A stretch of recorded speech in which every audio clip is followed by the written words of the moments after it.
Whether for good or ill, and only time will tell, the influence of Antonin Artaud has been all-pervasive upon recent 20th century drama. The work of playwrights as disparate as Genet and Pinter would have been impossible without it.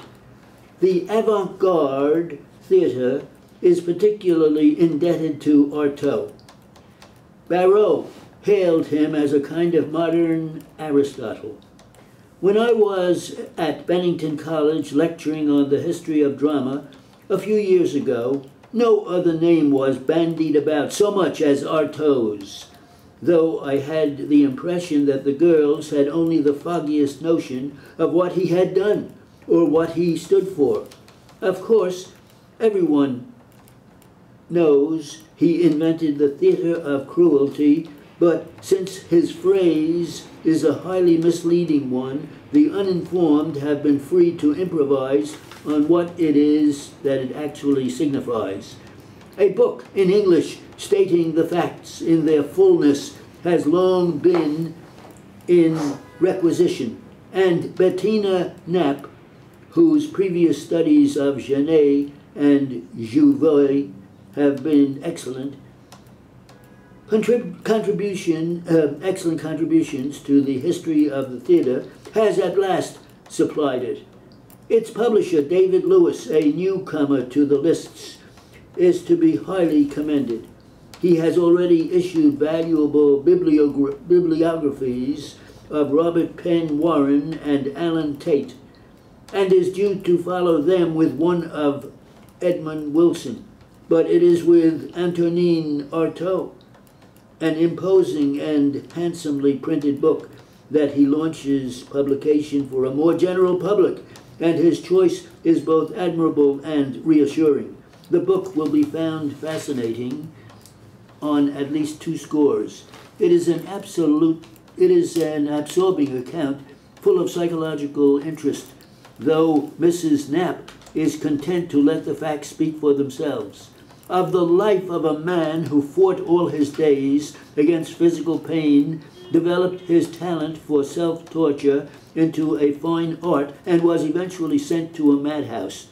It is also a penetrating study of his theories and practices in the theater and literature.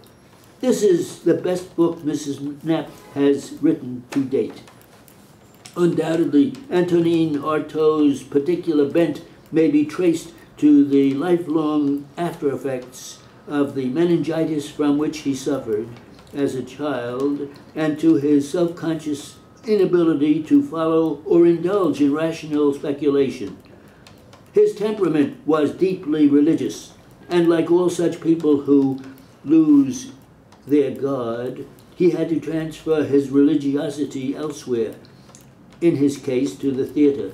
For a while he was identified with the Surrealists and, like them, denounced everything connected with Roman Catholicism, his early passion.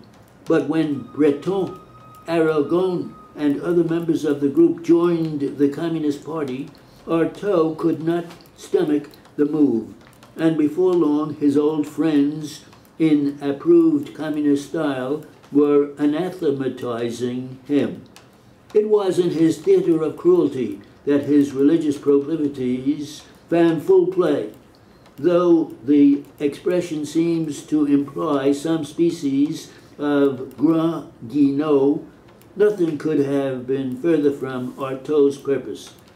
I employ the word cruelty, he wrote, in the sense of an appetite for life, a cosmic rigor, and an implacable necessity, in the Gnostic sense of a living whirlwind that devours the darkness, in the sense of that pain apart from whose ineluctable necessity could not continue.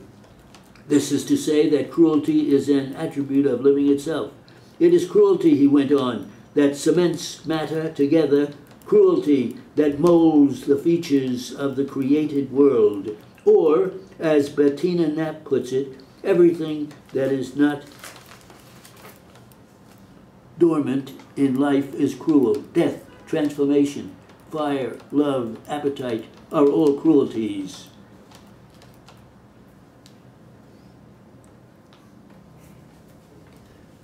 How's that? Your tough take.